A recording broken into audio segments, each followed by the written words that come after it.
This is CGTN, China Global Television Network.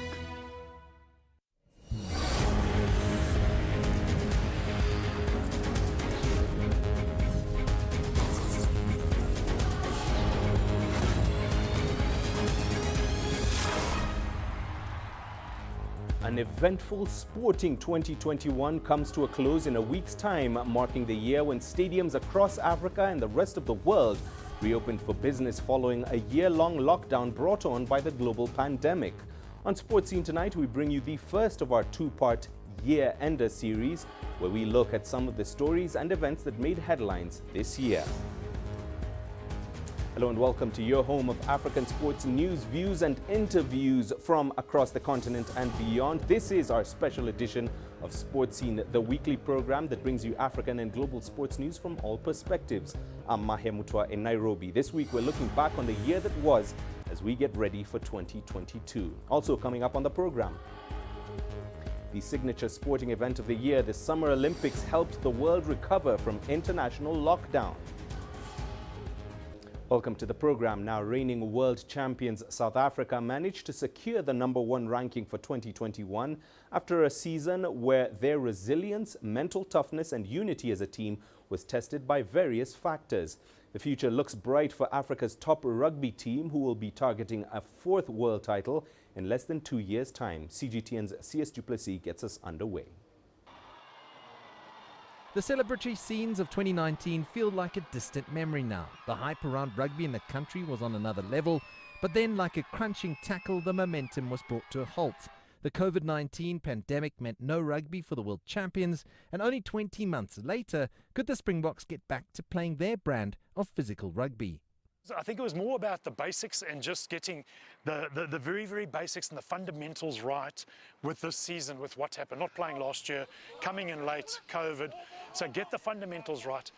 They can add on to that, and I think we've seen they've got the players to do that. The transition from controversial World Cup winning coach Rassie Erasmus to his right-hand man Jacques Nienaber proved to be relatively smooth, with a series win over the British and Irish Lions to kick off proceedings. I think one thing that the Springboks have really got right is consistency in team selection. A lot of people will say that Jacques Nienaber has been very conservative, but why change a formula that works? Why change something that wins you test matches? Because that's ultimately what you're out there to do. You know, players like to know where they stand with regards to their position in the team, whether they, first choice or where they slot in. I think Nienaber and even coming through, Rassie has done it incredibly well, keeping the core of the players together. The Condensed Rugby Championship in Australia proved tough for the men in green and gold, but they managed to come away with a win over their rivals, the All Blacks, and despite losing to England in the final game of the year in tour, showed signs that they will be a force to reckon with at the World Cup in France in 2023. This is almost the start now of the next sort of cycle to the next World Cup. And they'll be going in there not to defend the World Cup, I think they'll be going in there wanting to win it. And you don't just win a World Cup preparations just before the World Cup. It's the building blocks start years in advance. If they're able to add that kicking game with the physicality, with the ability to run that ball, it's going to be amazing and it's going to be devastating. And I think that is something which I believe in the future, it's just that hope that's there. And if we can get there, it's going to be incredible.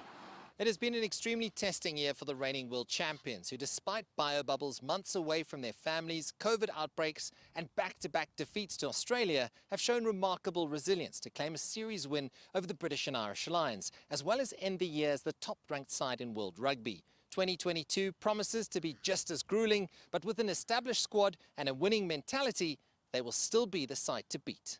CS Du Plessis, CGTN, Pretoria, South Africa. Well, African basketball had a milestone 2021 as the continent continued to recover from the global pandemic. 3 major competitions were held as several youth basketball programs tipped off around Africa this year. CGTN's Mohamed Abubakar looks back at a renaissance year in the sport. Basketball bounced back with force across Africa in 2021. The epicenter of the action was at the majestic Kigali Arena in Rwanda that hosted the inaugural Basketball Africa League in May. This is the flagship club basketball competition that involved zonal champions across the continent. Powered by the revered American NBA and world governing body FIBA, The BAL showcased the depth of local talent the sport has in Africa. Basketball in general in Africa is on the way up, and I think we got to be excited for it. And I think our players have done their best to get better. I think now the pressure is on us and the rest of the leaders to really step up and not let our players down. We've shown that the talent is there, you know, and now when you go across Africa and the game is growing, now we got to grow everything else. We got to grow the facilities. We got to, you know, focus on how do we make the game better.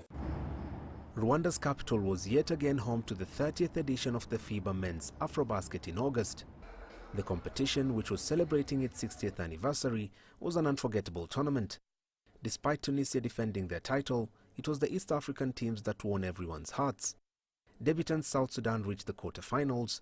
Kenya and Uganda made the pre-quarters, while the host nation left a lasting impression. And Rwanda has been so stable, not only having a good team, but basically carrying the torch and the flag for Africa right now. And to be a part of that in East Africa has been amazing. And I think there's other countries that I really believe have the talent, you know, Burundi, Somalia. I really believe that the talent is there. It's just about getting it together and organizing it. There's a lot of players that I know from those countries that can play basketball. The FIBA Women's Afrobasket in Yaoundé, Cameroon, capped off a busy year for the sport. Nigeria beat Mali in the final to win their third successive title. We need to still promoting the women in basketball. The women are very important in our society, specifically in Africa. You know the cultural problems that we have. So this is our main objective, is to look for the women. FIBA Africa also tipped off an elite youth camp program led by NBA and FIBA experts to further develop young players in Kenya, Senegal and Cote d'Ivoire. The program will continue across other countries in Africa in 2022. Mohamed Abubakar, CGTN. Now, a doping scandal saw the International Weightlifting Federation ban Egypt from all competitions. All appeals failed, which saw the country's national team barred from the Tokyo Olympics in Japan. However, 2021 will close on a high after Egypt's ban was officially lifted. Here is CGTN's Adel Mahroui with that report. A sleeping doping sample taken from Egypt's weightlifting youth team in 2016 woke up in 2019 to bite the national team. 7 players had tested positive for using illegal substances, and that saw the most decorated sport in the country banned for 2 years. After missing the Tokyo 2020 Olympics, the ban has finally been lifted. This is a huge relief. It helped the national team to compete in the World Championship and the Arab Championship. It will also greatly help for the Paris 2024 qualifications. To get ready, weightlifting players must follow a strict training program for up to 3 years. Egypt was allowed to take part in the World Championship in Uzbekistan this December after paying a hefty $200,000 fine. Yet the mighty Egyptian weightlifting team appeared feeble, winning only 1 gold in the women's snatch category. There is a budget issue because of the huge financial penalties paid. This money could have been invested in preparing players. We still have an issue with the supplements. We don't know whether the ministry will provide them to players or not, because there are still fears that illegal substances could be in them. Things could still get worse for the Egyptian national weightlifting team. Another doping scandal is under investigation. There's another issue concerning some 6 other players in 2019. The International Federation has not taken a final decision yet. The first sample tested suggested that the main supplement used was contaminated by a forbidden substance, which is not a usual component of the supplement. That may save us from another suspension. Weightlifting officials elected a new board earlier in December in an attempt to bring new leadership blood in the federation to reform the past's mistakes and help Egypt's strongest sport recover. Adel Mahroui, CGTN, Cairo. Well, it's time for us to take a short break. Here's what's coming up on the program.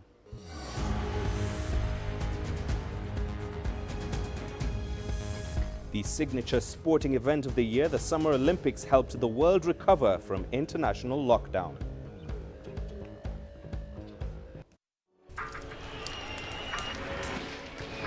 So this is it. I'm just about to be shot. It's a little tense here. Bottles are being thrown as they do so. There are about 3 critical bridges here in Malawi. That's one of them. We're going to cross that bridge. As you can see behind me, police forces who are replying with gas. Gas just came in. Tear gas. So it's all begun now. Divisions leading the charge into West Mosul have brought us here. Just got to be careful here with some gunshots. This is where most of the fighting has been concentrated. Is the front line now after 9 days of fighting? We're about 2 to 3 kilometers from within the front clear line. view of this front line position.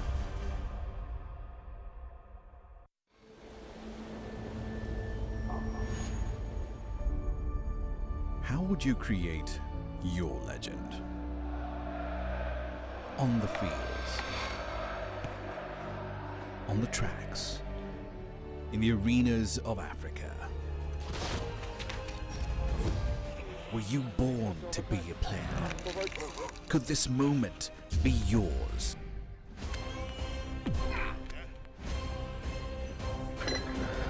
Sports Scene. Find your game.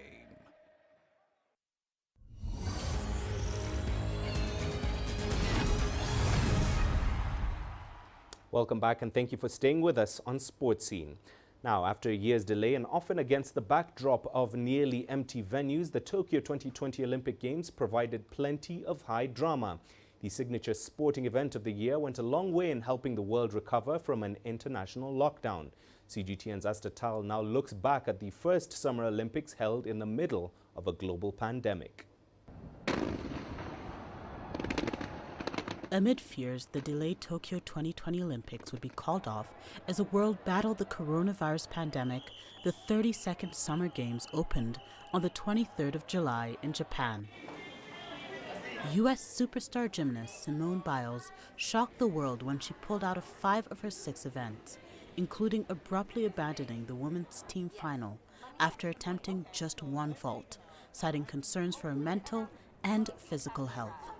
Biles ultimately came back to win the bronze on the balance beam in the final event of the women's gymnastic program, a moment of triumph that crystallized her transformation from Olympic champion to advocate for mental health. For Simone, I can only say, we are with her, and we wish her well. And I must personally say, I had the opportunity to at least briefly talk with her after the team competition, that I'm really admiring how she's handling the situation. That on the one hand, she admits to have this problem. This is already courageous. Who 1 year ago would have admitted to say I have mental health problems, and at the same time then cheering on her teammates, and then being there and supporting when her successor is crowned in the all-around final. This is great human quality, and this is Olympic spirit at its best. As action unfolded inside the Tokyo Olympic Stadium, the events produced new sporting milestones. 2 world records were set on the athletics tracks, both of them in the 400-meter hurdles. Sydney McCollin of the United States shattered her own world record of 51.90 seconds to win gold in 51.46 seconds. Norway's Kosten Warholm destroyed his own men's record of 46.70 set earlier this year, clocking a remarkable 45.94 to take gold. He ended 2021 by being crowned the World Athletics Male Athlete of the Year.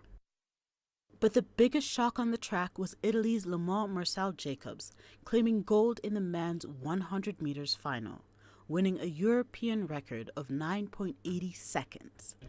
Jacobs followed that up by leading Italy's squad to gold in the 4x100 meter relay. Well, gosh, what can I say? We've been working so hard for so long. We've been working on this relay since many years back. And the coach's big idea was that in the future we can make a successful quartet. And now we are in that moment. And we were finally able to do it. With respect to COVID, I was very lucky because in the neighborhood where I live, a neighbor had a little track in the garden where I was able to practice. It wasn't a real track, but it was important to train for the Olympic Games. In swimming, the United States were without 23-time Olympic gold medalist Michael Phelps for the first time since the Atlanta Games in 1996. But they still ruled the pool, but with a reduced medal count, with 30 in total, and the Americans were pushed close by the Australian team, who achieved their best ever haul of 9 gold and 21 medals overall. New Zealand's 43-year-old Laurel Hubbard made history by becoming the first openly transgender athlete to compete at an Olympic Games. But the oldest weightlifter in Tokyo suffered a disappointing early exit from the women's plus 87-kilogram final after 3 no lifts in the snatch. I'm not sure that a role model is something that I could ever aspire to be. Instead, I hope that just by being here, I can provide some sense of encouragement. And I just hope that if people are undergoing any difficulty or struggle within their lives, not necessarily related to sport, but to anything really, that they can perhaps see that there are opportunities in the world, that there are opportunities to live authentically and as we are. For the host nation, the Olympics fell short of the global triumph and financial blockbuster it once sought. Still, organizers prevented the Games from spiraling into COVID-19's superspreader event, a remarkable achievement given that some 50,000 people came together amid a pandemic. Astatal, CGTN. Now, the delayed Euro 2020 tournament illuminated European football in the summer of 2021, with Italy crowned champions. The tournament will be remembered for the prompt action that almost certainly saved the life of Christian Eriksen during Denmark's opening match in Copenhagen. CGTN's Joy Kiruki has more. These were images that shocked the watching world at the start of the Euro 2020 tournament. The 29-year-old Danish star Christian Eriksen collapsed after suffering a cardiac arrest in the 42nd minute of their match against Finland on the 12th of June. In front of shocked players and spectators, medical staff were able to revive Eriksen, who was then taken to a nearby hospital where he was able to complete his recovery. Held in 11 countries in front of reduced capacity crowds, Italy and England reached the final of the 24-team tournament on the 11th of July at the Wembley Stadium.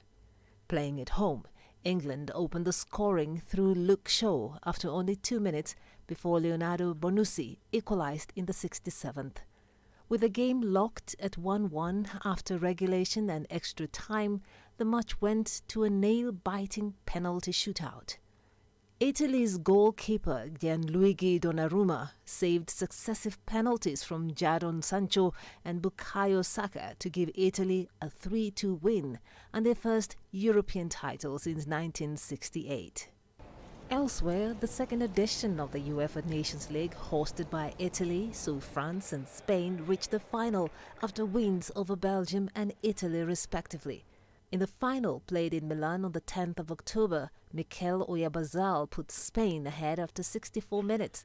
But world champions France hit back with goals from Karim Benzema 2 minutes later and Kylian Mbappe 10 minutes from time for a 2-1 win. Europe's longest-serving national football coach, Joachim Löw, ended his career in 2021 after almost 15 years in charge of Germany. He led Germany to the 2014 World Cup and 2017 Confederations Cup titles, as well as third place in the 2010 tournament and 2 more third-place finishes in Euro 2012 and Euro 2016. The Champions League final was an all-English affair, with Thomas Tuchel's Chelsea taking on Pep Guardiola's Manchester City in Porto, Portugal on the 28th of May. City had just won the Premier League title, but it was the London club that took the title 1-0 thanks to a goal from Kai Havertz after 42 minutes. 4 days earlier, Unai Emery's Villarreal won the Europa League final against Ole Gunnar Solskjaer's Manchester United in Gdansk, Poland. The match finished 1-1 after Gerard Moreno had given the Spanish side the lead in the 30th minute before Edinson Cavani equalised for United 10 minutes after half-time.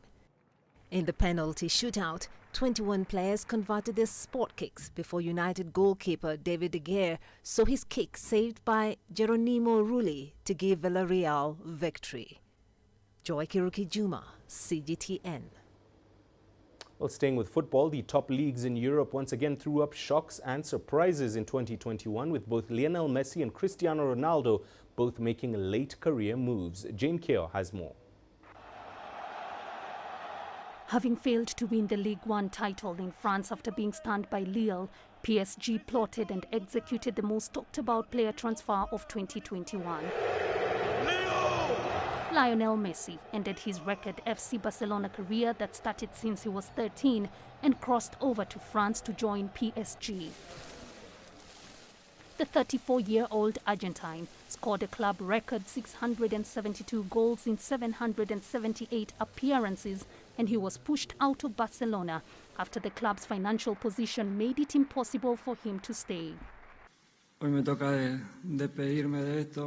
Today, I have to say goodbye. As I said before, it was many years, all my life here. I arrived when I was very young, 13 years old. After 21 years, I'm living with my wife, with 3 Catalans, Argentines. I cannot be more proud of everything I did and lived in this city, which I have no doubt that after a few years away we will return because it is our home.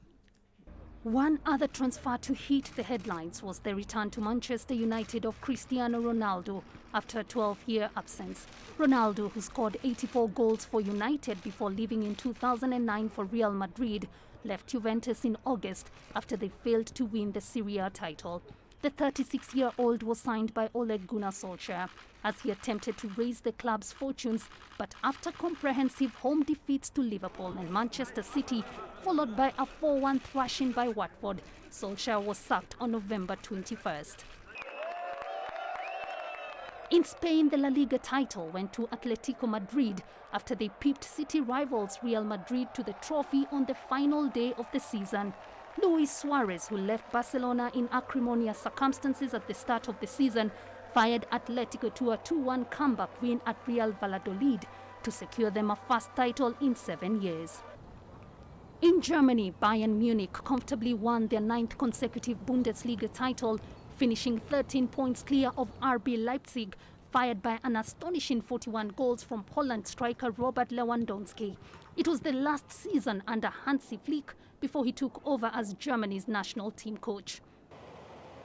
Inter Milan ended Juventus' run of 9 successive Italian Serie A titles with a dominant performance, finishing 12 points clear of the Turin Giants, who were runners-up. Under coach Antonio Conte, Belgian Romelu Lukaku scored 24 goals for Inter, who only lost 3 league games in the season.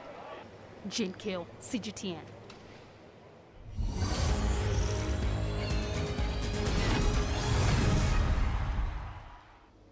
Novak Djokovic just missing out on the season Grand Slam, and a virtually unknown 18-year-old winning the US Open women's title were among the highlights of the 2021 tennis season. The Australian Open got underway 3 weeks later than scheduled. Further COVID-19 problems in Melbourne meant that a number of days' play were held behind closed doors. But it did not distract Serbia's Novak Djokovic from winning his 9th Australian Open title, defeating Russia's Daniil Medvedev 7-5, 6-2, 6-2. The women's event saw Naomi Osaka of Japan defeat American Serena Williams in the semi-finals to end her dream of a 24th Grand Slam title, before going on to defeat American Jennifer Brady 6-4, 6-3 in the final for her 4th Grand Slam title. Djokovic put himself on course for a possible season Grand Slam when he beat Italy's Matteo Berrettini in the Wimbledon men's final. It also drew him level with Roger Federer and Rafael Nadal's record of 20 Grand Slam single titles. Ash Barty of Australia won her first Wimbledon singles title, defeating Czech Karolina Pliskova 6-3, 6-7, 6-3. In New York, Djokovic put himself within touching distance of two records when he reached the final against Russian Medvedev. The Serb would have equaled the feat of Don Barge and Rod Laver of winning the season Grand Slam, and he would have overtaken Federer and Nadal's total of 20 Grand Slam titles each to become the most successful male tennis player in history. However, Djokovic was unable to prevent Medvedev winning his first Grand Slam title. The women's final was contested by two unseeded players, with 18-year-old Emma Raducanu of Great Britain facing Canadian Leylah Fernandez, who turned 19 during the tournament. Raducanu won to become the first British woman to win a Grand Slam title since Virginia Wade in Wimbledon in 1977. In golf, Hideki Matsuyama became the first Japanese to capture a major golf title when he won the U.S. Masters at Augusta in April.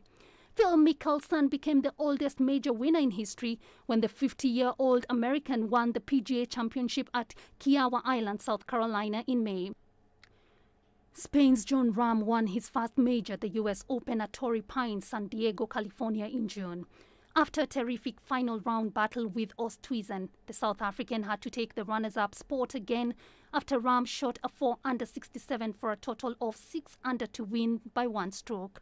The British Open, the last major of the year, saw American Colin Morikawa win his second major title. Heavyweight boxing had a dramatic year when Briton Tyson Fury defeated American Deontay Wilder to retain his WBC title in October. This came just a few weeks after reigning WBA, WBO, IBF and IBO champion Anthony Joshua lost his belts to Ukraine's Oleksandr Usyk on a unanimous points decision in London. The Milwaukee Bucks won the franchise first NBA championship in 50 years with a 4-2 series win over the Phoenix Suns in July. They wrapped up the title win with a 105-98 win in Milwaukee, with Greek forward Giannis Antetokounmpo leading the way with a playoff career-high 50 points. The Bucks became only the fifth team to win the best-of-7 championship series after losing the first two games. Jane Keo, CGTN. And that does it for this week's edition of Sports Scene. Do remember to join us for the second part next week. Remember, you can send your feedback to the contacts on your screen now and follow us on our digital media platforms. I'm Mahia Mutua. Thanks for watching.